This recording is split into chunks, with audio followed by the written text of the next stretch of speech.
आज हम बात करेंगे एक ऐसे हीरे की जो सिर्फ एक पत्थर नहीं बल्कि एक कहानी है। एक ऐसी कहानी जो साम्राज्यों के बनने और बिगड़ने की गवाह रही है।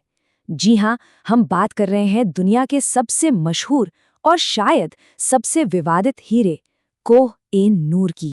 सोचिए, शाह शुजा दुरानी की पत्नी ने इसकी कीमत को कुछ इस तरह बयान किया था। लेकिन सच कहूं तो इसकी असली कीमत सोने या पत्थरों में नहीं है।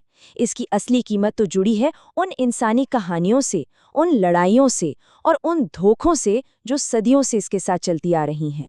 तो फिर सबसे बड़ा सवाल यही उठता है ना, कि आखिर भारत की एक खदान से निकला ये बेशकीमती हीरा हजारों मील दूर ब्रिटिश क्राउन ज्वेल्स तक पहुंच कैसे गया।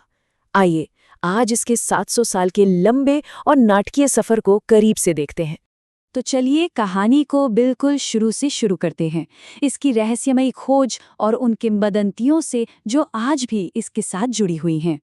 कहा जाता है कि ये आज के आंध्र प्रदेश की कुल्लूर खदान में मिला था और इसके जो पहले मालिक थे काकतीय राजवंश, उन्होंने इसे सिर्फ एक गहने की तरह नहीं देखा। नहीं, उन्होंने तो इसे देवी भद्रकाली की मूर्ति की आंख में जड़वा दिया था। मतलब इसे एक तरह का दिव्य दर्जा दिया गया था। और जरा इसके आकार का अंदाजा लगाइए।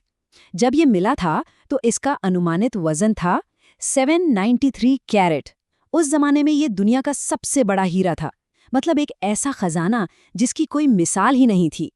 और यहीं से इसके साथ एक और चीज जुड़ गई, एक शाप, एक किंवदंती, कि जो भी पुरुष शासक इसे अपने पास रखेगा या इसे पहनेगा, उसका दुर्भाग्य निश्चित है। और ये धारणा इसके खूनी इतिहास के साथ एक मालिक से दूसरे मालिक तक चलती ही चली गई। तो अब इस कीमती और तथाकथित शापित रत्न की कहानी आगे बढ़ती है और पहुंचती है इतिहास के एक सबसे शक्तिशाली साम्राज्य के पास, मुगलों के पास। अब देखिए, कई सदियों तक ये हीरा मुगल शक्ति का एक बहुत बड़ा प्रतीक बना रहा।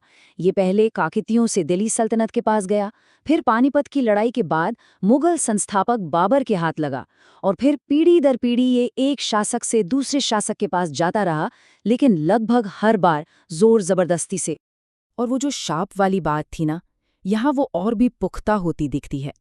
देखिए, जिन मुगल सम्राटों के पास ये हीरा रहा, जैसे बाबर, हुमायूं, शाहजहां, उन सभी का अंत या तो युद्ध में हुआ, या उन्हें देश छोड़ना पड़ा, या फिर उन्हें कैद कर लिया गया।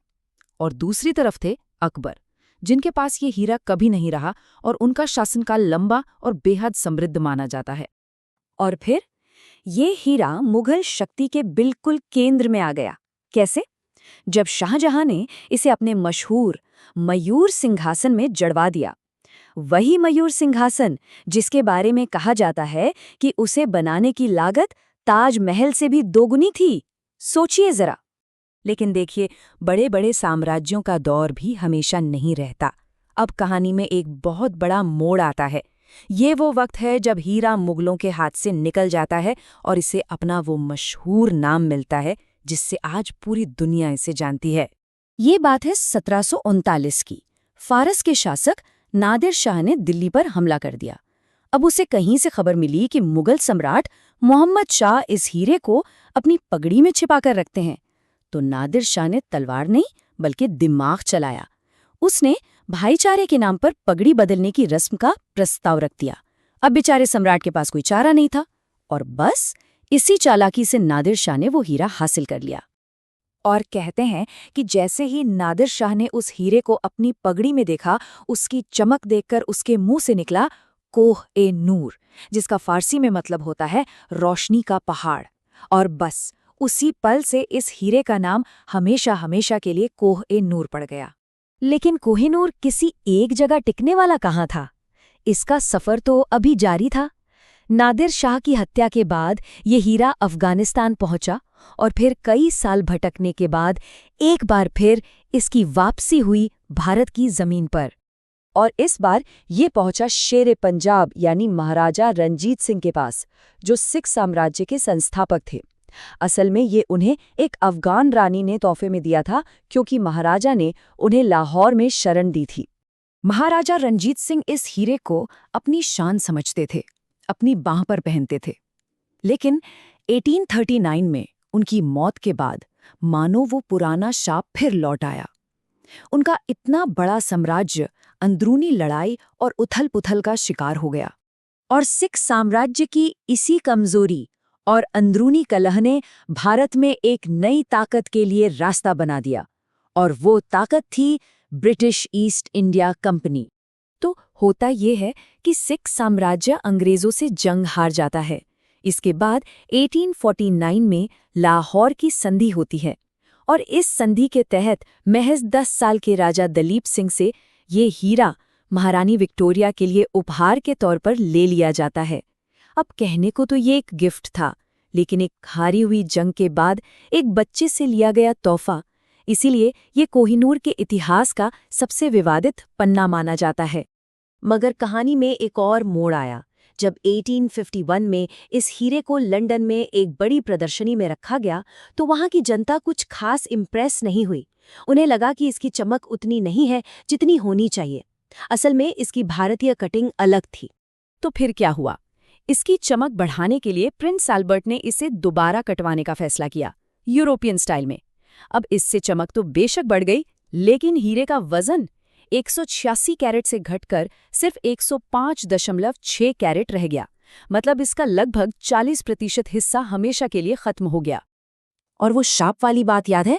शायद उसी को ध्यान में रखते हुए ब्रिटिश शाही परिवार में भी इसे कभी किसी राजा ने नहीं पहना। ये हमेशा रानियों के ताज का हिस्सा बना, जैसे क्वीन अलेक्जेंड्रा, क्वीन मैरी और फिर क्वीन मदर के ताज में। पर कोहिनूर की कहानी यहीं खत्म नहीं होती। इसका सफर आज भी जारी है। आज ये हीरा एक बहुत बड़ी अंतर्राष्ट्रीय बहस का मुद्दा है, और ये उन सवालों को जन्म देता है जो औपनिवेशिक विरासत से जुड़े हैं। आज की तारीख में कम से कम 4 देश इस पर अपना हक जताते हैं। भारत कहता है कि ये हीरा यहीं से निकला था। पाकिस्तान का दावा है कि वो सिख साम्राज्य के वारिस हैं और लाहौर उनके यहाँ है। अफगानिस्तान इसे दुर्रानी साम्राज्य की विरासत मानता है, और ईरान कहता है कि इसका नाम तो उनके शासक नादिर शाह ने ही रखा था। हर किसी का दावा इसके इतिहास के किसी न किसी पन्ने से जुड़ा हुआ है। तो आखिर कोहिनूर है क्या? युद्ध में लूटी गई एक चीज, एक बेशकीमती सांस्कृतिक विरासत, या फिर एक ऐसा कूटनीतिक मुद्दा जो कभी नहीं सुलझेगा? ब्रिटिश सरकार तो इस मामले को बातचीत के लायक ही नहीं समझती, और इसीलिए इस रोशनी के पहाड़ का भविष्य भी इसके अतीत की तरह ही धुंधला और अनिश्चित है। इसकी आखिरी मंजिल क्या होगी? ये एक ऐसा सवाल है जिसका जवाब शायद वक्त के पास भी नहीं है।